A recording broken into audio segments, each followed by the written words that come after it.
Nós estamos aqui no Instituto Brasileiro de Lexicografia, da Academia Brasileira de Letras, para registrar o depoimento do imortal Antônio Ays, que ocupa a cadeira número 17 da Academia Brasileira de Letras. Ele é um imortal, um escritor, um filólogo, um tradutor, um enciclopedista e, acima de tudo, um valente e incansável lutador nesta guerra santa dos direitos humanos. Nós vamos começar perguntando ao professor Ays sobre a sua vida e a sua infância. Ela não é muito diferente de qualquer cidadão, de qualquer homem brasileiro. Sobretudo porque eu nasci naquela faixa mais representativa do Brasil, que é a faixa pobre. O Brasil, apesar de ser a oitava economia do mundo há muito tempo, e ser extremamente importante, tem o privilégio de ter 10% de ricos e 90% de pobres. E, evidentemente, eu nasci nessa camada.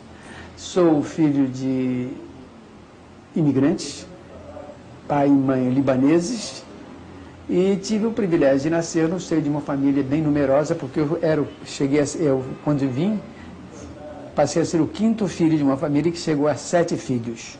Papai tinha de mais 2 filhas anteriores a esse casamento, porque ele enviou muito cedo do primeiro casamento.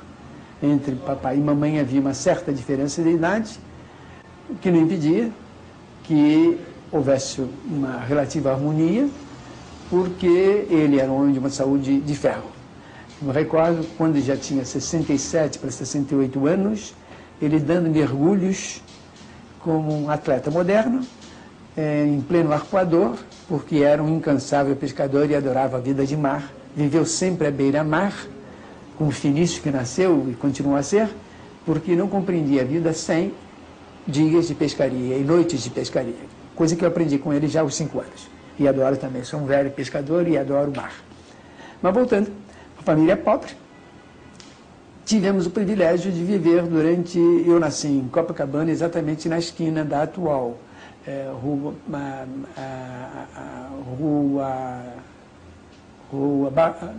Barroso era o nome antigo, Rua Siqueira Campos. Era Barroso antigamente? Era Barroso, chamava-se Rua Barroso, na época em que eu nasci ela chamava Rua Barroso, ela saiu do chamado Túnel Velho e ia até a praia, e na esquina da praia, na Avenida Atlântica, havia uma longa vila que vinha da Praça Cerzedeiro Correia, já então chamada Cerzedeiro Correia, até a praia, e nessa vila, nas 2 casas da frente, morávamos nós, e foi aí que eu nasci.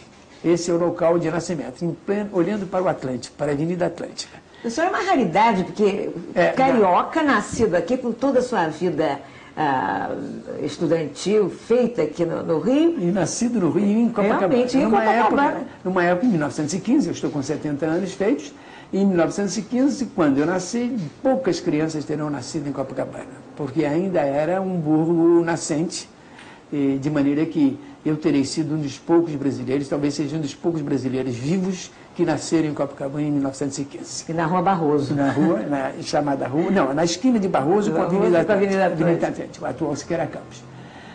Lá, a minha infância passei juntamente com os meus irmãos e algumas poucas famílias que existiam naquele núcleo nascente. Esse núcleo se caracterizou pelo fato de que, embora nós fôssemos família libanesa, era um núcleo cosmopolita. Eu recordo bem que havia famílias italianas, uma família belga, uma família polonesa, como nós chamávamos polaco, um pouco desprezivamente, e era, entretanto, a forma correta de dizer, digamos, havia portugueses, havia espanhóis, havia italianos, como eu disse, e várias famílias brasileiras. De maneira que, quanto à minha formação, eu perdi uma grande oportunidade de conhecer a língua árabe. Porque, ao chegar ao mundo, a língua dominante da minha família já era a língua portuguesa, já era o brasileiro. Não foi ali que começou todo o seu entusiasmo pelas línguas? Foi ali que começou o meu entusiasmo pela língua portuguesa, positivamente. E depois as outras vieram como um acesso. Mas eu perdi a oportunidade de ter a língua árabe como língua, digamos, vernácula, ou pelo menos como a segunda língua natural. Perdi essa oportunidade porque, não vivendo em colônia, minha família não vivendo em colônia, muito cedo houve a penetração progressiva da língua portuguesa, de tal modo que eu, ao nascer, minha mãe já falava comigo em português, meu pai falava comigo em português, porque era a língua dominante já no seio da família. O meu irmão mais velho, a minha irmã mais velha, os meus irmãos mais velhos, de modo geral, dominam também o árabe. Hoje em dia, mais ou menos atamancadamente, porque realmente nunca tivemos vida de colônia muito intensa. Foi nessa Copacabana que eu principiei a estudar no curso primário, comecei a ter interesse por estudos desde os 6 anos, e recordo-me que fiz todo o ensino primário no ensino primário da então Prefeitura do Distrito Federal. Era um ensino excepcionalmente bom, eu devo dizer. Evidentemente, o ensino privado que já havia então podia ser um pouco mais qualificado do ponto de vista aristocrático, do ponto de vista desse ou daquele ponto de vista, mas o ensino primário naquele então era, para os poucos que podiam aceder a ele, excepcionalmente bom. Eu tenho lembranças excelentes de minhas professoras nesse então. Eu principiei estudando em Copacabana mesmo, depois no Leme, digamos assim, depois em Copacabana e depois terminei o meu primário já numa escola em Botafogo. Eu não sei por que razões eu transitei nessas escolas. O fato é que quando eu cheguei aos meus 11, 12 anos, terminado o curso primário, eu deveria definir-me para o ensino secundário. Minha aspiração era o Colégio Pedro II, que era o grande estabelecimento de ensino naquele então. Grande tentação. Mas, por incrível que pareça, nós atravessávamos uma fase na vida familiar e na vida brasileira de extrema carência, depressão econômica. Eram as vésperas do famoso 29, eu nasci em 15, em 29 eu estaria com 14 anos, mas já antes as dificuldades materiais haviam constrangido meu pai, que era um pequeno comerciante, a uma situação de estrita economia. Ir para a Rua Camerindo, no centro, para um estudante de colégio Pedro II, constituía quase que um impossível. Foi quando se inaugurou a Escola de Comércio Amara Cavalcante. E a minha alternativa era essa: eu queria estudar de qualquer jeito, não queria deixar de estudar. Não tendo possibilidade de entrar para o colégio Pedro II, não havendo possibilidade de pagar o ensino secundário, a solução era aproveitar o que se me oferecia. Como era a menina dos olhos de Anísio Teixeira, esse colégio, essa escola de comércio, é óbvio que o ensino foi excepcionalmente bom também. Pode ser que depois se tenha degradado, como tudo em matéria de ensino se degradou no Brasil. Tudo, tudo. Do ensino superior ao médio, ao ensino de primeiro ciclo, nós temos vivido de 30 para cá uma progressiva deterioração, de tal maneira que hoje o ensino superior brasileiro é uma caricatura de um ensino médio alto. O ensino médio brasileiro é uma caricatura de um ensino primário alto, e o ensino primário não faz nada no Brasil. E o desastre deriva do fato de que nós continuamos a crer que o brasileiro é 5 vezes mais inteligente do que os outros povos. E por isso mesmo pode dar-se um quinto a ele, porque ele com um quinto faz o que os outros se levam que os outros fazem com uma assistência 5 vezes maior. O que eu quero dizer com isso, por exemplo, é que não há formação primária que não seja de 8 anos, com 8 horas por dia, durante 240 dias por ano. No Brasil, eles querem fazer isso com 2 anos e 2 horas. Evidentemente, uma loucura geral. Nós falamos em estatísticas de analfabetismo no Brasil em termos de 30%, 25%, 32% da população, quando eu asseguro que analfabetismo funcional no Brasil é de 70% para mais. Essa é a tragédia brasileira. Quando se trata de cogitar de mão de obra qualificada, como agora em São Paulo, há 800 e tantos lugares disponíveis em São Paulo e não se encontra um operário para esses 800 e tantos lugares, porque todos eles estão aquém das mínimas qualificações para trabalhar. E por quê? Porque não tiveram sequer o ensino primário. Então, esses indivíduos estão lá na televisão testemunhando o fato concreto. Os lugares estão ali disponíveis nesse instante, mas não há pessoas qualificadas. Porque no Brasil de hoje em dia, é preciso compreender que há 2 Brasis. O Brasil do que pode ser um pouco mais do que lixeiro e de 70% de trabalhadores que não passam numa prova de lixeiro. Esta é a tragédia nossa. Nós estamos dividindo o Brasil entre os que têm acesso e os que têm o acesso barrado no início, porque não tem esse ensino primário mínimo. E o senhor vê, assim, a curto prazo, alguma solução para isso? Não, é uma solução que evidentemente deriva do nosso passado escravista, em que evidentemente escravo não se cogitava, e do nosso falso liberalismo, em que o homem brasileiro, na realidade, acedeu ao direito de morrer sem assistência. Foi toda a vitória que ele teve. A grande situação da grande maioria dos brasileiros é que apenas agora começa a compreender que ao nascer tem direitos. Ninguém nasce com obrigações, nasce com direitos. A sociedade é que não pode se queixar da violência que impera, da incompetência que impera, da inoperância que impera nela mesma, porque ela é a primeira culpada de não dar esse mínimo de atendimento. Quer dizer, um posicionamento de um egoísmo, de um primarismo de visão social impressionante. E isso tem sido a história do Brasil. Mas voltando à sua vida, o senhor se empolga com as suas bandeiras. Exato. Aos 17 anos, o senhor já era professor de português. Como é que foi essa... Mas se formou logo depois em perito contador. Houve, assim, essa transição? Na realidade, eu entrei com má fé para o ensino da Escola de Comércio América Cavalcante. Má fé no sentido de que, positivamente, não queria ser perito contador. Não era esse o meu objetivo.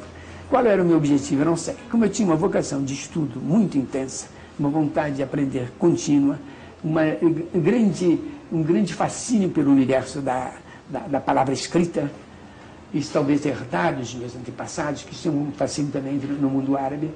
Como eu tinha esse fascínio, eu disse, vou estudar o que me ensinarem como trampolim, como passo interlocutório para o que eu puder fazer depois.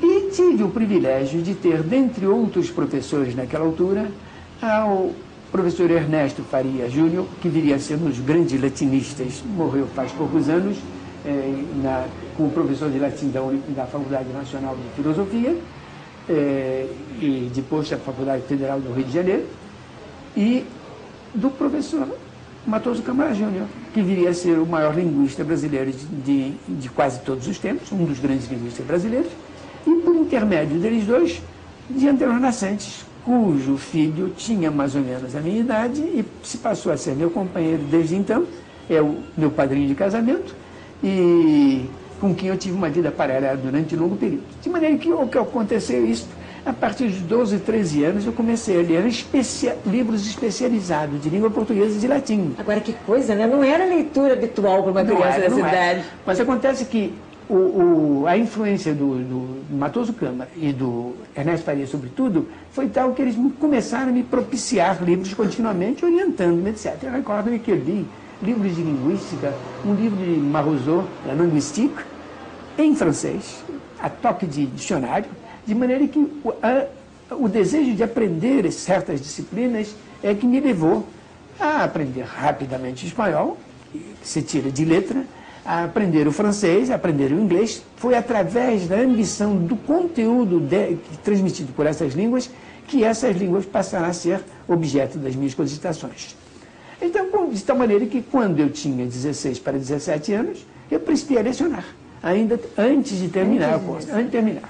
Lecionei inicialmente mecanografia, porque eu era um grande mecanógrafo. Mecanógrafo naquele então significava um homem capaz de lidar com máquinas de calcular, com máquinas de escritório, de automação do tipo Lerite, que ainda era o paleolítico da automação moderna.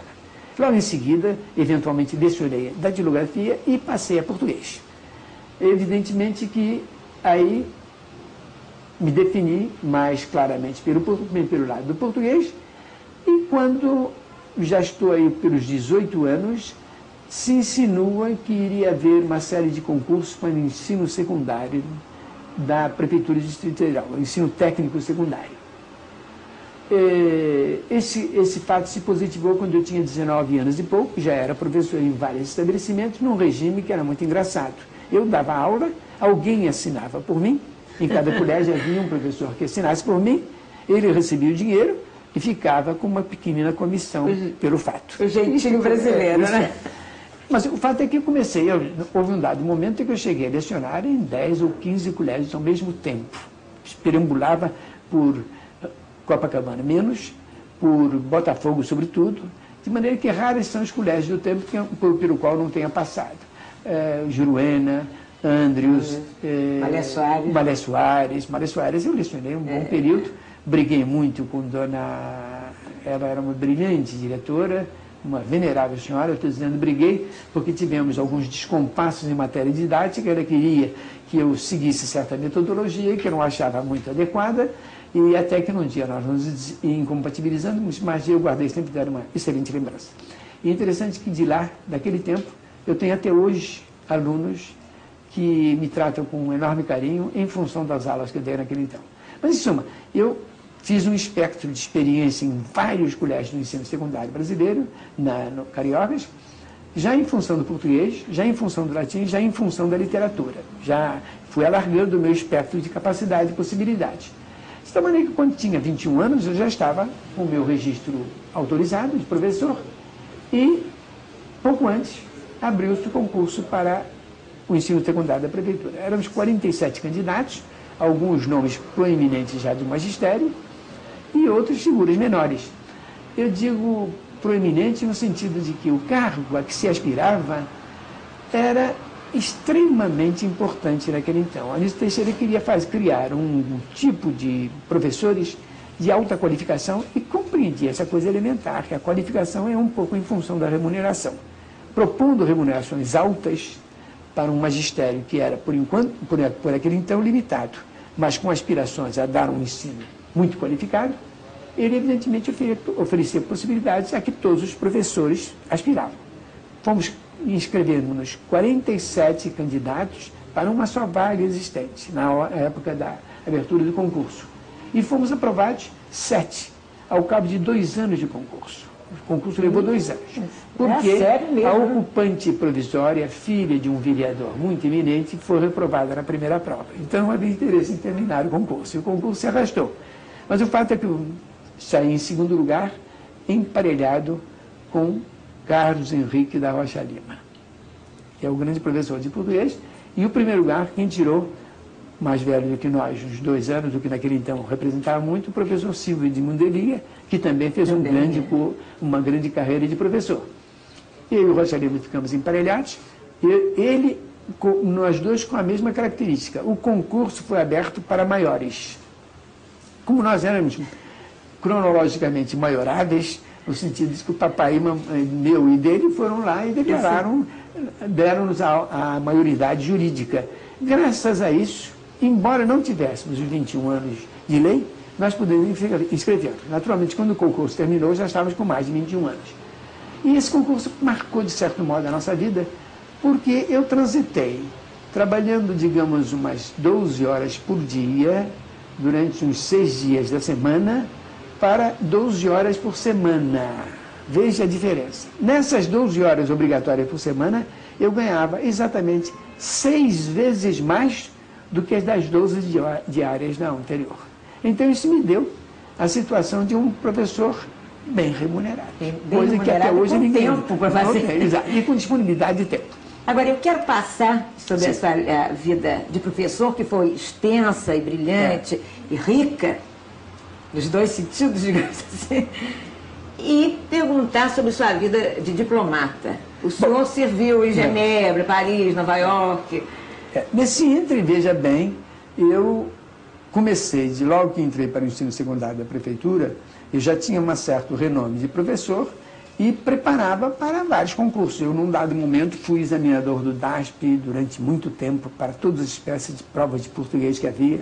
Recordo-me que fui o examinador de uma prova em que houve pela primeira vez no Brasil 27 mil candidatos. Vocês imaginem o que era examinar 27 mil provas. Mas tudo isso eu fazia.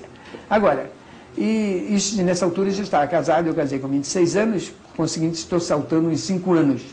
Mas o expressivo foi que nesse período eu comecei a preparar aspirantes a diplomata.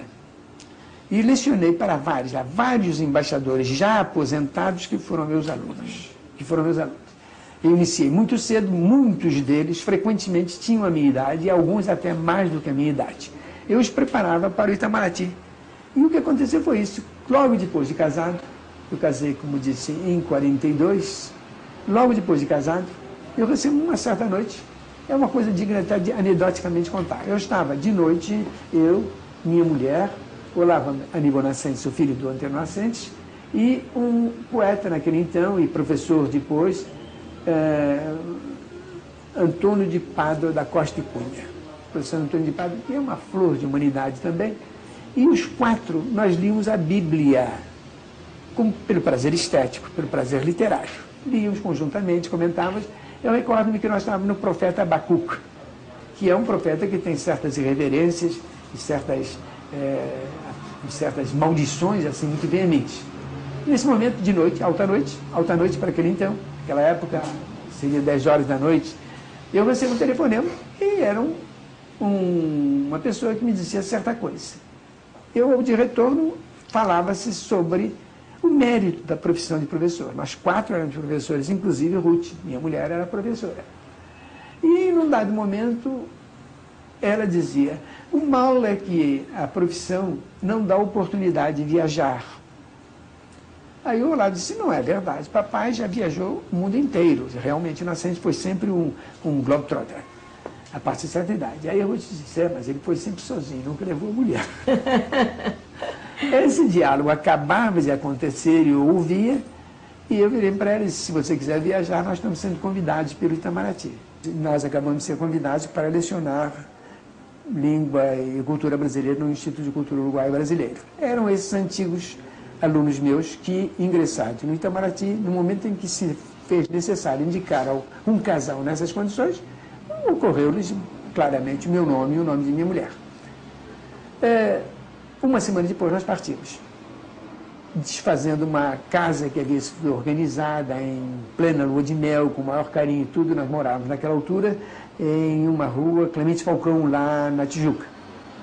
Seja como for, desfizemos a casa em uma semana e partimos para o Uruguai, numa viagem até muito pitoresca, porque via marítima era impossível, o Brasil estava tendo a sua costa depredada pela guerra, e via aérea, naquela altura, era extremamente difícil, porque havia carência de viagens, eu tinha urgência de chegar, e a solução foi que fizemos uma viagem encantadora por via férrea do Rio de Janeiro a Montevidéu.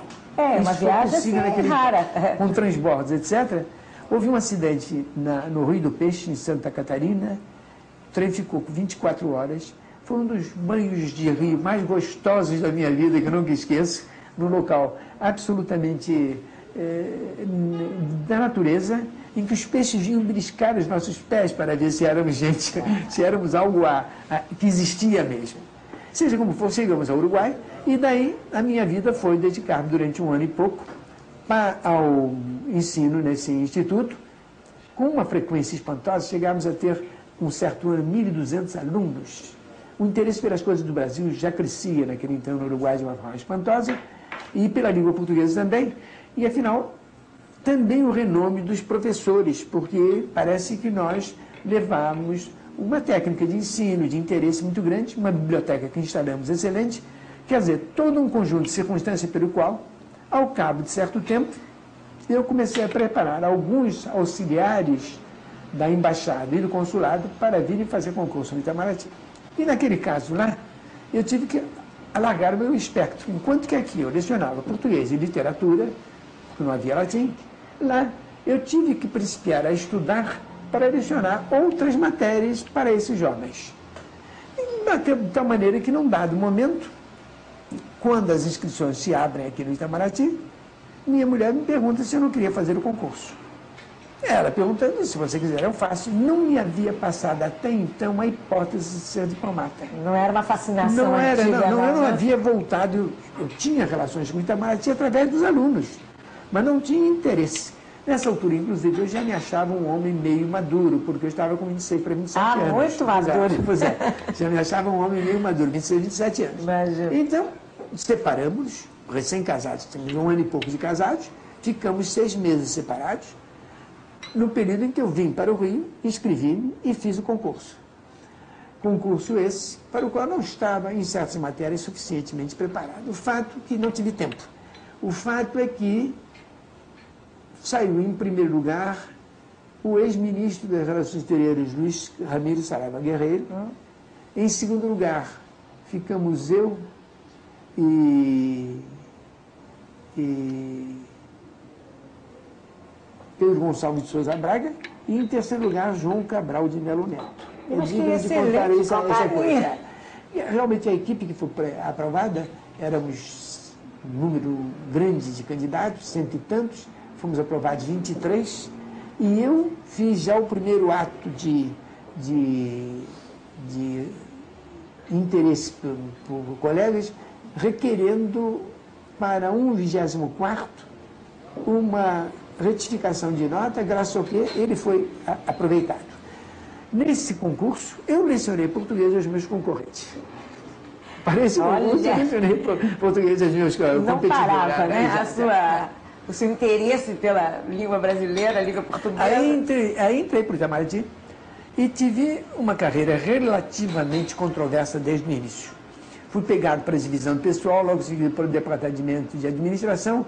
Pouco tempo depois eu fazia a consolidação das instruções de serviço do Itamaraty. Eram 14.000 circulares e instruções de serviço que existiam dispersas, e em cada repartição pública brasileira do exterior aquilo existia, e localizar as coisas era um inferno. Eu, em menos de 9 meses, fiz o primeiro manual de serviço do Itamaraty consolidado, em que aquelas 14.000 folhas dispersas passou a ser um livrinho de facílima consulta, de alta inteligibilidade e inteiramente consolidando toda a instrução de serviço até aquele então. Esse livro teve sua primeira edição em 46, se não me equivoco, e teve subsequentes reedições. Hoje em dia, o Itamaraty não tem condições de mantê-lo vivo, porque era necessário uma equipe para poder manter aquilo em condições. Não sei como o Itamaraty descalça a bota, mas durante muito tempo ele foi um instrumento de operação por excelência. E, na realidade, retomava o hábito de consolidar livros, estruturar livros, que aprendera com Ernesto Faria e com Joaquim Matoso Câmara, cujos livros, naquele então, têm sempre a minha presença. Já naquele então, eu era o auxiliar por excelência para eles de vários livros que ele publicava. Então, ambos me dedicaram livros. Naquele então, há um livro do Faria em que as pessoas a quem ele oferece como dedicatória é Dona Alzira Vargas, que ainda não era do Amaral Peixoto, era solteirinha, e a mim. Um livro dedicado a ela e a mim. Eu como auxiliar dele, ela como aluna dele, e evidentemente uma pequenina corte que ele fez a ela que merecia. Essa mulher é excepcionalmente válida ao longo da história do Brasil, e naquele então até eu fiquei muito honrado, apesar das divergências políticas essenciais, de estar ao lado dela, porque ela merecia. É uma homenagem muito bonita, né? Mas voltando, minha carreira no Itamaraty foi mais ou menos controversa desde o início, porque um dos meus chefes, Fernando Lobo, embaixador Fernando Lobo, apaixonou-se literalmente por mim como funcionário. E quando se tratou da primeira nomeação para o exterior, ele lutou com armas e bagagem para que eu fosse para a embaixada em Washington. Por quê? Porque achava ele que a carreira iniciada por Washington abria horizontes para o diplomata. E ele achava que eu iria ter uma carreira muito grande. Estava empenhado nisso. Eu gostei, hipótese. Fui nomeado e dias depois fui desnomeado porque houve denúncia de comunismo contra mim. Ah, meu Deus. E, evidentemente, o comunismo é uma forma de fechar todas as portas para quem quer que seja. Eu era um elemento realmente perigoso, porque sabia afirmar as minhas ideias de um lado, e perigoso porque podia, evidentemente, barrar certas carreiras ou constituir um tipo de competidor desigual, no sentido de que eu tinha condições, qualificações geralmente bem fáceis de fazer prevalecer. Ainda mais em Washington, né? Ainda mais em Ásia. Aí, naturalmente, não fui para Washington e acabei aceitando a hipótese de acompanhar o irmão de Fernando Lobo, o embaixador Hélio Lobo, naquele então ainda ministro, que havia sido da carreira e que havia se sacrificado na carreira. Ele já era da Academia Brasileira de Letras havia muito tempo, e fora figura de primeiro plano na política brasileira, mas por causa da Revolução de 30 ele foi estigmatizado, porque ele assumiu uma posição muito favorável aos constitucionalistas de São Paulo. E por causa disso foi afastado do Itamaraty. Nessa altura, com o Getúlio caindo, ele foi reconduzido à carreira em uma comissão como embaixador junto ao primeiro escritório europeu das Nações Unidas em Genebra. E eu fui acompanhando. Aí lá passei um período de 2 anos em Genebra e a minha carreira se regulariza. Vou para a República Dominicana, a título de castigo, mas para beneficiar um funcionário que precisava de um grande funcionário, e um embaixador precisava de um grande funcionário, de maneira que eu era castigado de um lado e, ao mesmo tempo, beneficiava esse embaixador. E depois, já segundo secretário, tive o grande privilégio de servir durante 2 anos em Atenas. Foram os 2 anos mais bonitos da minha vida diplomática, porque realmente Atenas constituiu para mim e para minha mulher, ambos éramos formados em letras clássicas, tanto ela quanto eu. Eu esqueci de falar na minha formação subsequente superior.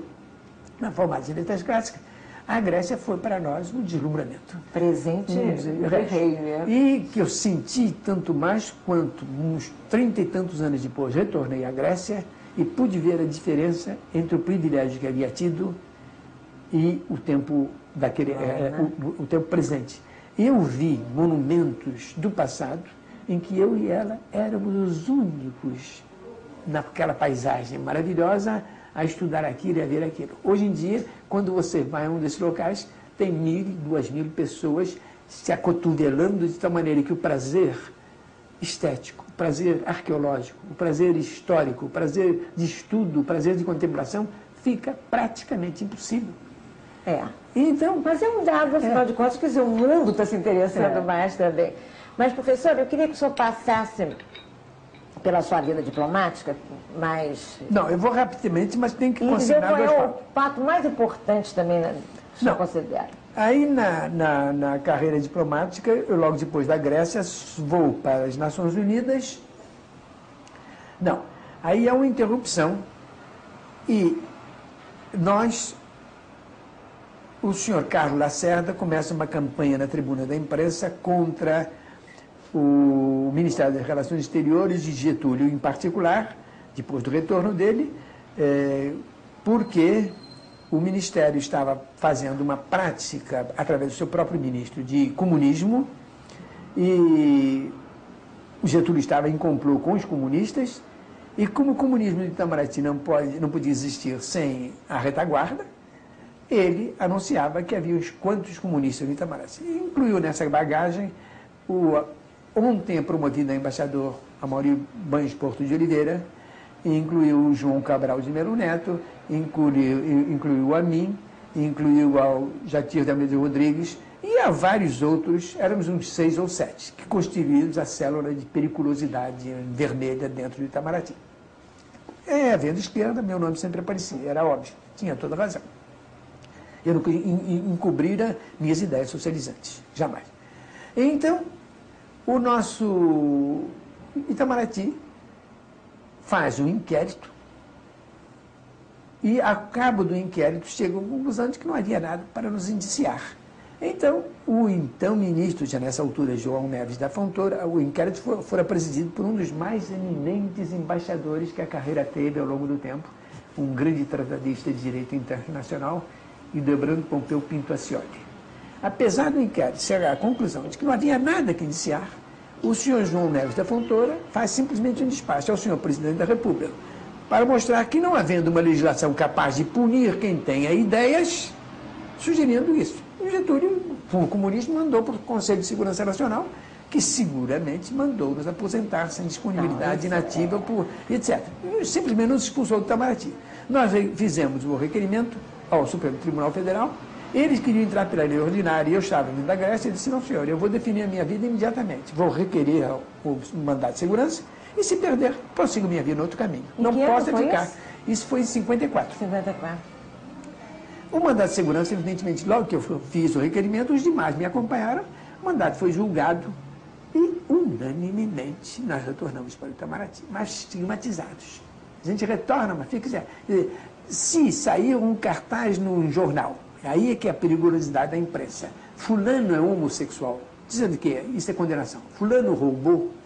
Mesmo que você tenha todas as provas em contrário e o jornal ponha 30 vezes a negação, o que fica foi aquela manchete. Ninguém não quer tenha saber dúvida.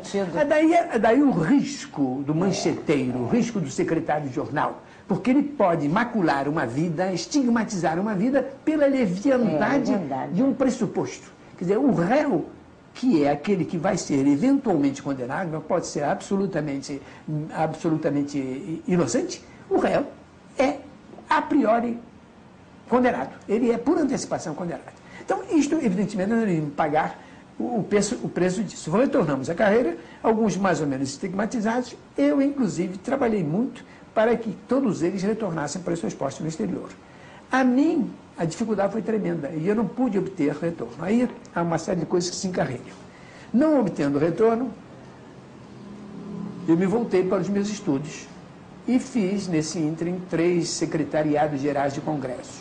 Há um dado momento em que Drummond de Andrade, Santa Rosa, Cecília Meirelles, Guilherme Figueiredo, se não me equivoco, e uns quantos vieram e disseram: nós precisamos de ter uma norma para a língua falada no teatro.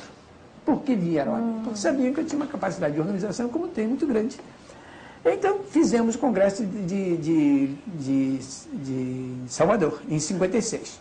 O primeiro Congresso Brasileiro de Língua Falada no Teatro. Sob esse título, dá a impressão que é simplesmente ensinar a atores como falar no teatro. Na realidade, mas é aí que tudo começou, né? Nós estamos discutindo, na realidade, a essência da questão da ortoépica, da pronúncia, do padrão de língua culta brasileiro em face do português. Até o congresso eu organizei e estava saindo muito bem, eu era secretário-geral nato, estava saindo muito bem, quando, num dado momento, senti que faltaria uma tese sobre o problema fundamental. E fiz a tese em 23 dias, tentativa de descrição do sistema vocálico do português culto na área dita carioca. É um volumezinho que foi o centro das decisões do congresso. Inclusive, as normas foram baseadas sobre ele. Por que eu fiz em 23 dias uma coisa dessa relevância? Simplesmente porque eu vim estudando aquilo desde sempre. Desde sempre. Então, foi possível, com uma metodologia que eu inaugurei naquele então, apresentar uma tese que depois foi reputada secundária e desprezível, mas hoje está retomando a ser reputada importante e válida. Porque, inclusive, eu, naquele então, fazia já um pouco de sociolinguística extremamente relevante e coisa que só viria a inaugurar-se 20 anos depois aqui no Brasil. Então, graças a essa circunstância, eu dei a primeira contribuição, em seguida fiz uma outra para um congresso de filologia românica aqui na Faculdade Nacional de Filosofia, e depois fui secretário-geral de um congresso de etnodialectologia, etnografia e dialectologia no Rio Grande do Sul. Isto tudo me obrigou a ir produzindo trabalhos que eu não tinha em vista fazer, foram sempre circunstanciais. Mas retorno para o Itamaraty pouco tempo depois, indo para as Nações Unidas, onde fiquei no período de 60, fins de 60 até a Gloriosa, em 64, quando eu sou cassado. Aí dessa vez estou cassado. Interlocutoriamente, eu servi para o governo Juscelino Kubitschek na qualidade de assessor de documentação e fiz uma produção, juntamente com 2 colegas, Francisco Cecílio Barbosa e Donatello Greco, fizemos uma documentação da Presidente da República em 83 ou 84 volumes, que a Gloriosa quase que destruiu toda. Só poucas bibliotecas guardaram isso. É o governo da República mais bem documentado até hoje na história do Brasil. Sobre esse período, você pode fazer qualquer universo oficial, tudo, porque, inclusive, os livros eram indexados, de tal maneira que você tinha uma facilidade enorme de consultar. Agora, é mesmo inquisitorial a mentalidade que houve, porque esses livros foram destruídos em grande parte. Algumas bibliotecas têm, nem sei se a Biblioteca Nacional tem a coleção, e era preciosa.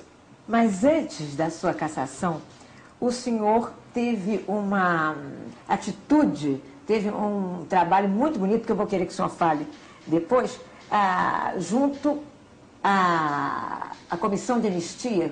Não, essa é uma história muito bonita, é engraçado.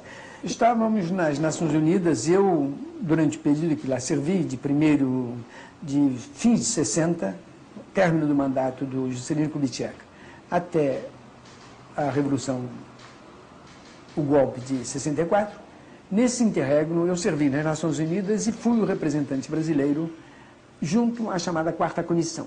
As Nações Unidas têm estruturadas permanentemente 5 comissões que funcionam na Assembleia, tratando de diversos temas diferentes, um dos quais, a quarta, trata da questão da descolonização e dos territórios não autônomos. Nessa Assembleia, nessa comissão, eu como representante do Brasil, fui o intérprete ou o porta-voz do trânsito brasileiro, que até então tinha uma brecha muito grande. o Brasil era contra qualquer forma de colonialismo, salvo com relação a Portugal. Para Portugal, ali dizia Angola, Moçambique, Cabo Verde, São Tomé e Príncipe, etc., etc., o Brasil aceitava a tese que se tratava de províncias ultramarinas, o que era uma forma de um sofisma deslavado e que punha a posição brasileira numa situação péssima junto a todos os países das Nações Unidas. Era uma situação realmente de subserviência ideológica, subserviência mental e totalmente incoerente com o nosso passado de antiga colônia, infiel às colônias de então. Tratava-se de Espanha, Portugal, Espanha, Inglaterra, França, quaisquer outros países colonialistas, nós éramos contra. Mas, em sendo Portugal, fazíamos aquela exceção, o que tornava a nossa situação meio ridícula. Eu representei, graças à presença do Jânio Quadros, que nesse ponto foi benéfico ao país, o trânsito de uma posição incoerente para uma posição coerente. Esse trânsito teve que ser feito muito lentamente, mas era assim que se fazia em diplomacia. Nessa situação, minha posição na 4ª comissão começou a crescer nas 2 ou 3 assembleias seguintes, de tal maneira que eu cheguei, ao cabo na segunda, a ser o relator da comissão. Relator quer dizer, no meio de 100 e tantos países, o Brasil foi escolhido para ser o relator de toda a matéria de um ano, e isso me coube a mim.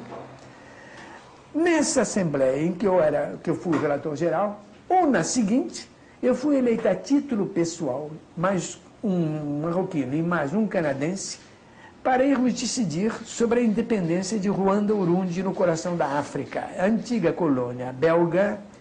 Os belgas alegavam que não podiam dar anistia a todos os seus presos políticos porque havia 12 que eram altamente perigosos e iriam, evidentemente, conturbar a nação no plebiscito que ia ser feito. Então, a título de verificação dos fatos alegados pela Bélgica, nós fomos eleitos para esse fim.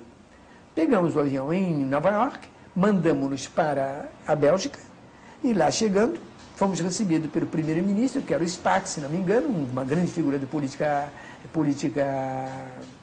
belga, e figura proeminente, havia sido presidente da Assembleia Geral das Nações Unidas em uma assembleia anterior, e ele, então, nos começou a ditar as regras que nós devíamos observar. Eu fui escolhido pelos meus colegas porte-parole, o porta-voz dos 3. Eu aí, conversando com ele muito delicadamente, era um homem respeitável, ele disse: senhor, desculpe, essas regras nós não podemos aceitar. Se o senhor quiser impô-las, nós retornamos. Ele disse: mas, por favor, isso não podemos. Não, o senhor, ao contrário, as regras têm que ser inverso do que o senhor está dizendo. Nós precisamos ter toda a facilidade possível, mas os senhores vão ser arriscados a sofrer um atentado e não importa. Este é um lado que os senhores têm que nos dar segurança. Mas eu prefiro que a segurança não seja tão grande e nosso acesso aos documentos seja total. O fato é que fomos para a capital, que era Uzumbura, bem ao lado do lago Titicaca, que é um dos lagos mais altos de lá, onde comi um pedacinho de hipopótamo. Mas que aventura! O senhor se interessa por a oportunidade de um hipopótamo sofrer um acidente, animal hoje em dia ultra zelado, sofreu um acidente e teve que ser abatido porque não era recuperável. Então os chefes tribais ficaram em fila para receber a cota parte do hipopótamo. E como já estava prestigioso junto a um certo grupo, eles me vieram e me levaram a ver como assavam o hipopótamo. Eu fui com água na boca, me deram um pedaço para comer. De maneira que eu fiz. Iguaria. Uma delícia. A área é muito rica, humanamente falando, porque eu me recordo de uma garota com quem eu estava falando, tinha um filhinho pendurado atrás. Ela tinha 1,86 m, era uma palmeira com quem eu conversava, belíssima, belíssima, perfeita fisicamente, o garotinho atrás, 1,86 m, altura média das mulheres daquela coisa linda. O lago, aquele esplendor, Titicaca, um grande, Titicaca, que eu digo, não, é o... Olha, meu Deus, Tanganica. Titicaca é aqui do nosso lado. Onde eu disse Titicaca, eu estava querendo Tanganica. Tanganica, na Tanzânia e Ruanda-Urundi, que fica no platô bem alto. São duas populações que chegam a 10 milhões de habitantes. Hoje em dia, divididas entre Ruanda, uma das unidades, e a outra Burundi. Todas as duas são autônomas. Naquele então havia sido colônia alemã, passara para o mandato belga e naquela altura iria ser plebiscitada para fins de ver se teria ou não a independência. Evidentemente que eles quiseram. Mas esses 12 fulanos seriam um impedimento para esse plebiscito. E nós começamos a fazer a pesquisa. Examinamos o caso dos 12 e começamos a receber debaixo da porta denúncias de que havia preso político lá. Acabamos examinando o dossiê de 1.203 presos políticos que a Belga dizia que não existiam. E conseguiram? Conseguimos localizar os 1.203 e pedimos anistia para 1.200, porque 3 eram culpados de terem assassinado a mulher e os filhos. Eram outras coisas. Eram outras coisas.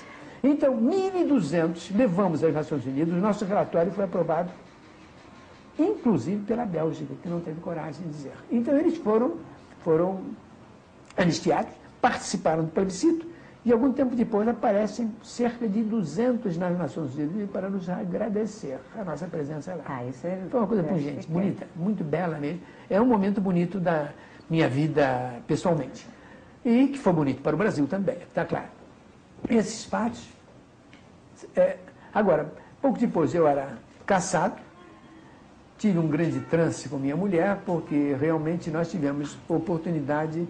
Eu tive imediatamente convite para lecionar em algumas universidades americanas, em uma universidade na Iugoslávia, em universidades em vários lugares do mundo. Me fizeram logo porque eu já era mais ou menos conhecido por minha produção, embora não intensa.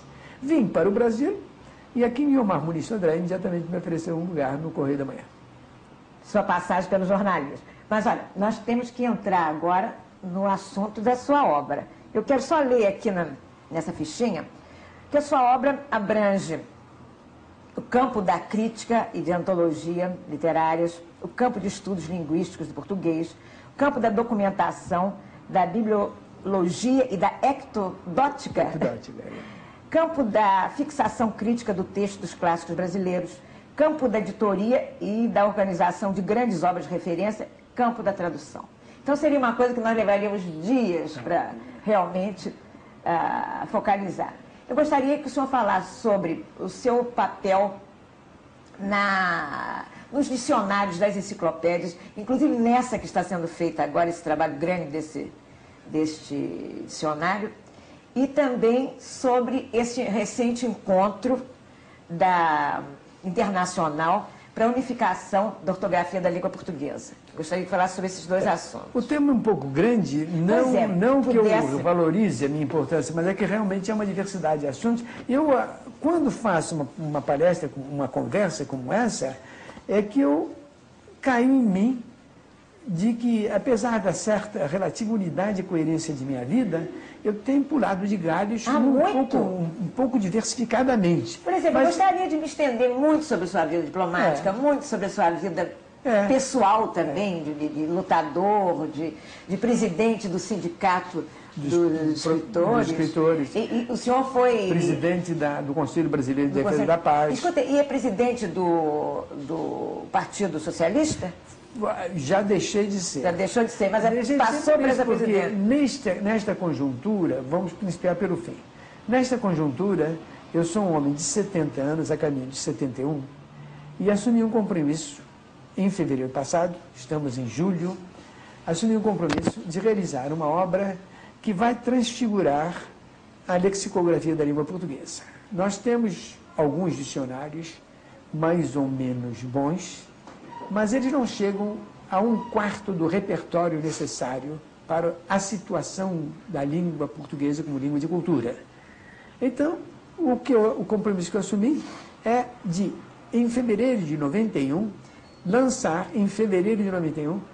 um livro que triplique a verbação até agora existente em língua portuguesa, o que dará a ela uma atualização lexicográfica relativamente grande. Obras como esse tipo, no passado eram feitas em 100, 120 anos. Agora eu me propus a fazer em 5 anos.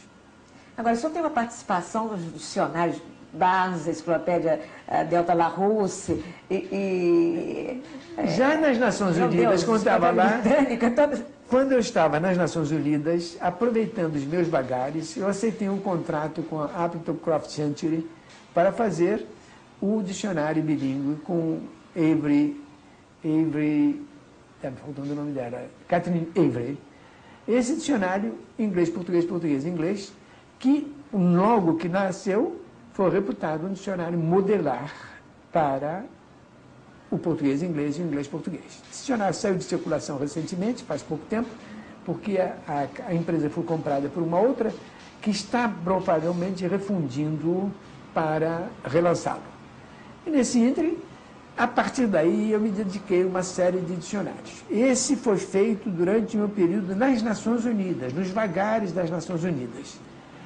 Antes de chegar à minha cassação, ele já estava pronto, de maneira que, graças a isso, pôde ser feito, e é um dicionário, sob muitos aspectos, excepcionalmente bom. Ele tem defeitos, como toda obra dessa natureza, não há um dicionário, não há uma obra impressa que não tenha defeito, que não tenha erro. E uma obra lexicográfica sempre tem, mais do que as outras. É necessário para isso que elas sejam reeditadas com revisão, etc. Eu não pude cogitar das revisões subsequentes. Mas o fato é que, de lá para cá, nesses 20 anos, 22 anos, eu estive ligado a entre enciclopédia e dicionários, a uns 10 ou 12. Alguns maiores, alguns menores. É difícil, eu não tenho de memória a minha relação, mas os empreendimentos foram muitos. O mais importante dos quais talvez tenha sido este vocabulário ortográfico da língua portuguesa. Esse representa para mim o trânsito, porque nele estão averbadas cerca de 400 mil palavras, em nome da Academia Brasileira de Letras, e é a publicação da Academia Brasileira de Letras. Ele foi terminado em dezembro de 81 e principiou a circular em 82. Nele eu registro 400 mil palavras para a língua portuguesa. Já está cheio de novas inserções, porque nesta altura já estamos com 450 mil por menos. É sobre ele, graças a ele, que ficou patente a pobreza lexicográfica da nossa língua, no sentido de que, para essa montanha, em 3/4 do caso, você tem que fazer uma pesquisa em várias outras fontes para saber o que significam essas palavras. Ah, sim. Então, um dicionário que consolide isso, mesmo com um primeiro tipo de definição elementar, é fundamental para a língua portuguesa. E é isto que estou fazendo aqui neste instante, com uma equipe que não pode ser muito numerosa. E um trabalho como esse tem uma contradição muito grande. Ele exige a equipe menor possível, que, entretanto, tem que ter um rendimento máximo possível. Se você aumenta muito a equipe, há o risco de ele ficar não unificada. E se você diminui demais, há o risco de você não poder realizar a tarefa. Agora, uma dúvida que eu tenho, o senhor com essa vida toda profissional, como é que ainda encontra tempo para fazer, por exemplo, a tradução de Ulisses? Foi um fascínio que o senhor tinha pelo esse monstro sagrado de James Joyce? E foi uma coisa muito fisicamente desgastante? Quer dizer, o senhor trabalhou muito, horas da noite? Não, ou foi suave? Ulisses talvez não existisse se minha mãe não tivesse morrido. É uma relação quase esquisita. Estranha. Realmente, mamãe foi muito importante na minha vida. Todas as mães são importantes na vida de todas as criaturas. E eu tenho de direito de dizer que na minha, ela foi excepcionalmente importante. Ela foi meu amparo, meu estímulo, meu apoio, desde sempre, até a morte. Ela morreu em condições penosas, levou quase um ano de agonia, triste agonia. Nunca havia bebido uma coisinha de álcool, nunca havia fumado um cigarrinho, entretanto ela morreu com uma cirrose de fígado, cujo processo é lento e doloroso. É uma injustiça. E ela que foi sempre o amparo, ela naquele momento. Para mim aquilo foi um golpe muito duro, e aceitar a tarefa de Ulisses era uma maneira de poder conviver com o sofrimento. Porque no momento em que eu me enterrava na tarefa, tudo mais sumia, eu podia esquecer por alguns momentos. De maneira que minha vida, nesse período, foi alternar entre Ulisses e Vela. Graças a essa circunstância, eu fiz o Ulisses em 11 meses, inclusive fazendo eu mesmo a revisão do livro. Nossa, mas o folclore diz que o senhor levou 10 anos para... Eu havia conhecido muito antes, lido isso, mas a execução física... é de 10 anos. A execução física foi feita em 11 meses, nisso compreendido o tempo de rever, porque eu não podia dar a revisão a profissionais que iriam corrigir, entre aspas, erros que eu deliberadamente fazia para que o livro pudesse ser uma aproximação do original inglês. Então, há muitas deformações que são intencionais. É o erro como categoria estética. E isto não era possível passar para a mão de terceiro, porque ele teria que me consultar e eu perderia mais tempo em esclarecer as consultas do que eu mesmo rever. Então, em 11 meses o livro foi feito. Agora, esta foi a circunstância. Psicologicamente, ele me foi um amparo. E foi por essa razão que eu pude fazer a tradução que durante muito frequentemente eu levantava da noite e anotava o problema que me havia ficado na cabeça no dia anterior ou 2 dias antes para resolvê-lo. Resolvia assim naquela vigília, que não era sono e não era sonho tampouco, era vigília. Não sei se passa com todas as criaturas, mas os grandes trances, eu chego a dormir, mas não durmo profundo. Então, fico elaborando mentalmente o tempo todo os problemas vão e retornam. Era assim, a cabeça funciona. Quando eu achava que a coisa era muito boa, eu anotava. E, graças a isso, pude resolver o problema nesse tempo. Mas eu tenho um lado ameno da sua vida de escritor, que é o que o senhor dedicou à culinária.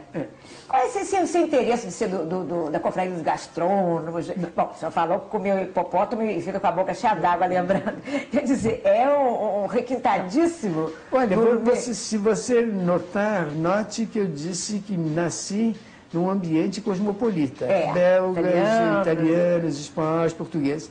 Numa Copacabana, cujos filhos em que a comida não chegava a ser proibitiva. E nós podíamos comer em qualquer daquelas casas. Assim como eles podiam comer em casa, eu comia na dos outros. 4, 5 crianças não constituía um excesso na cozinha de cada um. Não era uma multidão, né? E, evidentemente, a variedade, o espectro culinário era enorme. Não sei se você soma esses países, essas nacionalidades a que me referi, de maneira que, muito prematuramente, eu tive a experiência do anti-boa-boca. O boa-boca é aquele que se contenta com feijão e arroz, naquele então, feijão, arroz, batata frita e bife. E olhe lá.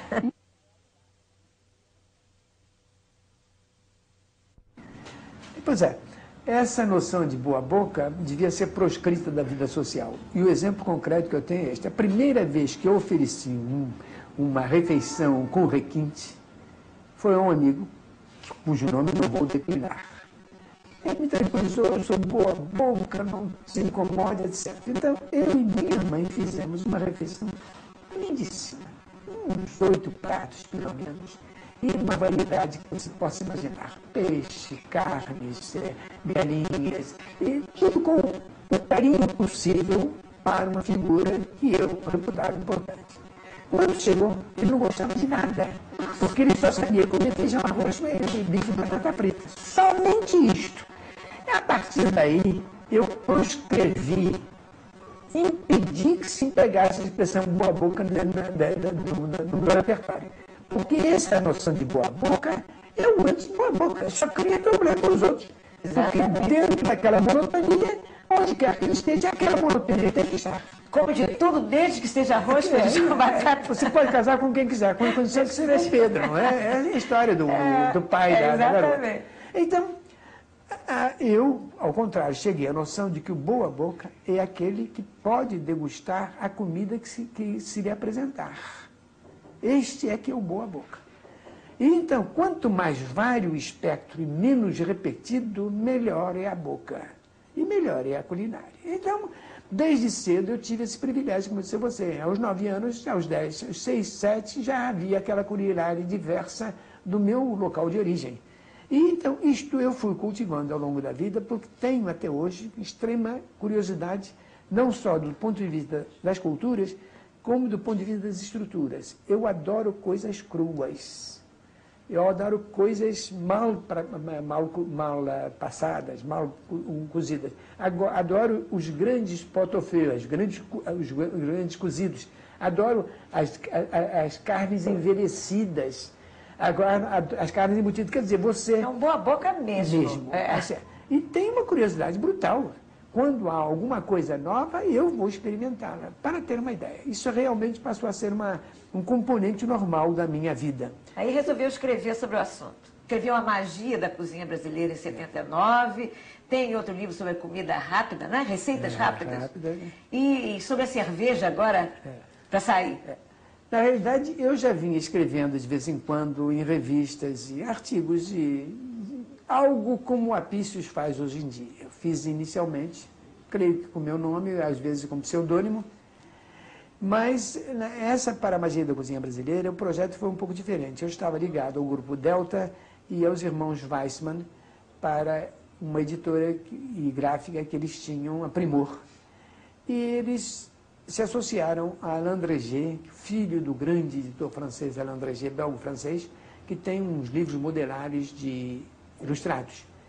E a proposta que foi feita é essa: você não poderia fazer um livro sobre cozinha brasileira? Eu digo, não posso. Cozinha não me interessa por princípio, me interessa o aspecto, digamos, cultural da cozinha. Cozinha brasileira, me interessaria se eu pudesse fazer as 100 melhores receitas da cozinha brasileira. E 100 mais representativas. E é este o livro. O livro divide as regiões culturais, culinário-culturais do Brasil, em umas quantas unidades: o Norte, o Nordeste, o Centro-Oeste, a região oriental, sozinha, a Bahia, o Sudeste, o Sul. E dentro de cada uma dessas áreas, nós temos uns quantos pratos que, combinados, podem constituir uma maravilhosa cozinha. É como toda cozinha nacional é grande na medida em que ela converge para o nacional, o regional por excelência. Cozinha é cultura, né? Exatamente. Então, nessa base, eu faço uma introdução e faço as 2 principais receitas das principais pratos brasileiros. Foi um livro que me deu um prazer enorme fazer e que teve um certo sucesso. Está se esgotado há muito tempo, porque eu não concordo em que refazê-lo nas condições em que ele foi feito. Ele foi muito ilustrado, onerou muito, e eu gostaria de repeti-lo apenas na parte textual. Exato. Professor, vamos entrar no assunto Academia Brasileira de Letras, senão nosso tempo esgota e nós não falamos. É uma pergunta que eu iria lhe fazer. O senhor tem um encantamento pela figura de Lima Barreto, que foi barrado na academia. Escreve também sobre Drummond, que nunca quis saber de academia, não é verdade? Eu quero saber o que levou o senhor a se candidatar à Academia Brasileira de Letras, numa época que era assim a bandeira dos contra, digamos assim. Inclusive o Pasquim chiou quando o senhor se candidatou. A razão é um pouco simples. Eu não tenho tido, ao longo da vida, nenhum fato preconcebido. Eu nunca tive um julgamento de valor sobre a academia antes de ela aparecer na linha do meu horizonte. Como é que apareceu a academia na linha do meu horizonte? Eu, em 58, já assessor do Juscelino, fui, por ele, integrado na Comissão Machado de Assis. Que era a Comissão Machado de Assis? A obra de Machado de Assis ia entrar em domínio público. E alguém disse, entrando em domínio público, ele vai ser editado à torta e à direita, e a sua tradição quer dizer, a transmissão do seu texto, que teria sendo ruim, vai ficar inteiramente estragada. Então, um grupo de machadianos sugeriu ao Juscelino a constituição dessa comissão Machado de Assis. E ele me incluiu necessariamente, porque a estruturação da comissão imediatamente veio para que eu concebesse. Então, fiz a estrutura dela. Ele transformou aquilo em portaria pelo Ministério da Educação e entre as pessoas que a integravam apareceu meu nome. É claro, apareceu porque eu tinha ideia de como fazer o trabalho. Não havia postulado, nem pensava nessa coisa. Primeiro acidente. Já anteriormente, para a língua portuguesa, no Congresso de Língua Falada, no dia de dialetologia, eu tinha uma preparação prévia. Mas para esse especificamente não, porque eu era apenas um machadiano como outro qualquer. Adorava Machado, mas não havia transformado Machado em objeto de estudo. Entra nessa comissão que funcionava na Academia Brasileira de Letras e cujo presidente era o presidente da Academia. Ela principiou ainda presidente da Academia, o Eumano Cardim. E durante o primeiro ano de existência, quem dirigiu a comissão foi o Eumano Cardim. Logo em seguida, entra o Austrégésilo, que está até hoje como presidente. Aí principiou o ciclo da presidência Austrégésilo da Ilha. Mas pela comissão passaram pelo menos uns 12 acadêmicos. Sempre havia nomeação de alguns acadêmicos e mais outras pessoas grandes machadianos. De maneira que o meu relacionamento com os acadêmicos principiou aí e pelo papel que eu exerci na comissão. Na realidade, o primeiro texto preparado para a comissão foi meu, toda a teoria foi minha, toda a teorética da edição crítica foi feita por mim. Então, esses acadêmicos, naturalmente, começaram a ver em mim uma figura que honraria a academia se algum dia aspirasse a ela. Foi uma coisa lógica. Entra o segundo momento. Eu aspirei a entrar para a academia já em função disso, e neste momento o grupo do Contra, sempre existe um grupo do Contra, colocou como candidato contra mim, já que nas vésperas de encerramento da candidatura, a figura de José Américo de Almeida. E, evidentemente, era para me achatar, porque seria uma vergonha a academia, não dá prioridade a ele. Estou de pleno acordo com a academia. Mas aí eu fiz um jogo um pouquinho maldoso. Só pedi a retirada da minha candidatura na véspera da eleição. Se chama jogo de cintura. Já fiz o jogo de cintura e aí esperei a oportunidade. Um ano e pouco depois, ocorre a vaga, uma grande vaga para mim, de Roquete Pinto. Não, Roquete Pinto não. A vaga de Álvaro Lins. Álvaro Lins, morre. E que entram dois candidatos à vaga, ambos extremamente relevantes. Herberto Salles, que viria a entrar depois, e Jacir Menezes, que era então reitor da Universidade Federal do Rio de Janeiro. Os dois competem, e nos 4 escrutínios, os dois têm, se não me equivoco, 18 votos. Empatam nos 4 escrutínios. Então, o voto foi reputado inválido e abriu-se no dia seguinte a eleição. Nesse dia, antes de eu sair de casa, eu recebi 12 telefonemas. Quer dizer, eu estava eleito praticamente. Aí me telefonei para o Austregés, essa em confidência ele permite, e disse, presidente, eu recebi série de telefonemas, etc., e quero o seu conselho. Disse, quem é que está falando? É o candidato ou o meu amigo Antônio Vaz? Eu disse, é o seu amigo Antônio Vaz. Disse, vem imediatamente e se inscreva.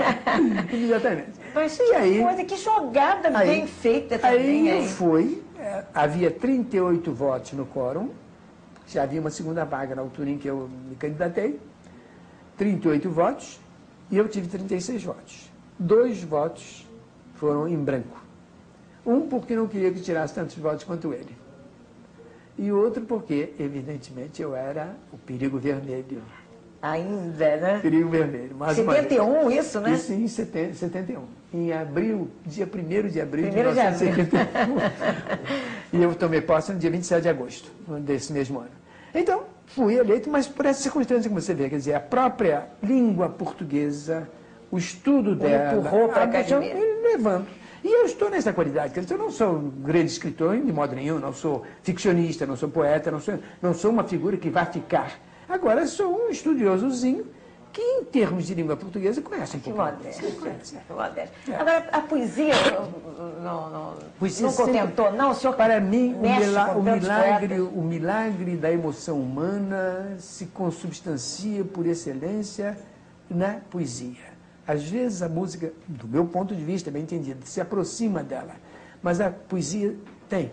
Exatamente porque é congeninável com a música, ela tem uma universalidade maior ainda. Ela pega o homem sob todos os aspectos. Na sua racionalidade, na sua emocionalidade, no seu sentimento, na sua emoção. Tudo isto, a poesia pode cristalizar de uma forma excepcional. De maneira que, para mim, ela é relevante, inclusive porque ela tem uma modalidade popular e uma modalidade culta e erudita que se equivalem em importância. Você pense bem que os poemas homéricos são poesia popular, não são poesia erudita, não. A erudição se fez sobre a decantação arqueológica em cima dela, mas eram poemas de aedos, rapsódios que não sabiam ler. É interessante isso, é né? Importante, é importante. Agora, me diz uma coisa, esse recente encontro para a unificação da ortografia da língua portuguesa, aconteceu agora em maio, né? O senhor acha que isso aí vai dar mesmo não, pode ser que não, pode ser que não. E aí a questão toda é a seguinte, em 45 o Brasil não cumpriu, não honrou um acordo que havia estabelecido com Portugal. A ortografia portuguesa vem então, seria a ortografia que também seria brasileira. O Congresso Nacional, talvez inteligentemente, preferiu não honrar o acordo, porque era um acordo que impunha o padrão lisboeta de pronúncia para você dirimir a grafia. Isso um dia eu explicaria mais minuciosamente. Então o Brasil não pôde aceitar, porque realmente as crianças teriam que aprender o lisboeta para poder ortografar. Isso seria uma captis diminucio vexatória. Eles estão convencidos, alguns portugueses, que eles são proprietários da língua e, como tal, têm que impor. Mas isso, evidentemente, é um conceito inteiramente ultrapassado de língua de cultura. Uma língua de cultura como o inglês tem 60 pronúncias. É incrível, E né? todos os pontos são válidos, desde o momento que ela seja uma língua de cultura. Então, isto para a língua portuguesa, com 160 e tantos milhões de indivíduos, daqui a pouco serão 300 milhões, tem que prevalecer. Você não pode impor o padrão paulista, o padrão carioca, ou o padrão lisboeta, ou o padrão português, porque isso é simplesmente, desculpe a irreverência, burrice. É não saber o que é uma língua de cultura. Você pode, para uma língua que é falada por 3 mil pessoas, dizer que o padrão daquele grupozinho é o padrão. Você pode, com uma língua falada por 3 milhões de pessoas, ainda impor o padrão de uma certa cidade. Mas para uma língua de 170 milhões, ela tem vitalidade e possibilidade de continuar na medida em que não depender de um local. Isto ficou sensível ao longo desses 40 anos de dualidade ortográfica. É a única língua de cultura do mundo que tem 2 ortografias oficiais. Isso. O que é uma burrice que depõe contra nós e contra eles. Mas os portugueses estão aceitando, porque o grande poeta deles lá, o Fernando Pessoa, diz: minha pátria, minha língua, minha língua é minha pátria. Olha, escuta aqui, mas isso eu posso dizer também, porque a língua portuguesa é minha, tanto quanto é de Fernando Pessoa, quanto é sua. Não, o erro dos portugueses, alguns portugueses, eu não, de modo nenhum generalizo, é supor que pelo fato de a língua ter nascido na Galiza e depois em Portugal, seja de galegos e portugueses. Não, não há propriedade de um bem comum. A língua é tanto mais minha quanto mais for de todos. Se todo mundo falasse a língua portuguesa, ela, em lugar de ser de brasileiros, de portugueses, de angolanos, de moçambicanos, ela seria do mundo. Mas você estaria inscrita no mundo inteiro. Você falando se comunicaria com qualquer um. Quer dizer, este é um tipo de bem que é tanto mais meu quanto mais for de todos. Então, essa burrice, pensar que existe proprietário disso, é uma burrice. É uma burrice conceitual, mesmo. Filosófica, histórica, cultural, etc. A partir de 45, essa dualidade vem incomodando aos acadêmicos de Lisboa e aos acadêmicos brasileiros. Então, nós vimos tentando ver se poderíamos chegar a um acordo. Acordo esse a que logramos chegar nesta coisa por unanimidade. Não houve um voto discrepante sobre tudo. O que é isso em termos de negociação diplomática, você não pode imaginar. Não pode imaginar. Atribui em Portugal os que são contra isto a um diabólico jogo de diplomacia brasileira, em que todo o país convergiu para esse fim, a fim de conquistarmos com isso a África. É de uma alienado, é uma alienação. Acontece que esse jogo diplomático inteiro só foi feito por uma pessoa, por mim. Então, cá para nós, supor que eu tenha onipotência de impor a 9 portugueses e a 5 africanos darem um voto unânime àquilo que eu construí, dar-me a mim um poder que eu não tenho. A racionalidade com que funcionamos foi tal que permitiu chegássemos a essa unanimidade. Esta que é a coisa. Professor, o senhor é uma pessoa que tem lutado contra a censura, tem lutado pelos direitos humanos, inclusive se posicionou contra o veto presidencial ao filme Je veux saluer Marie e muitas outras coisas.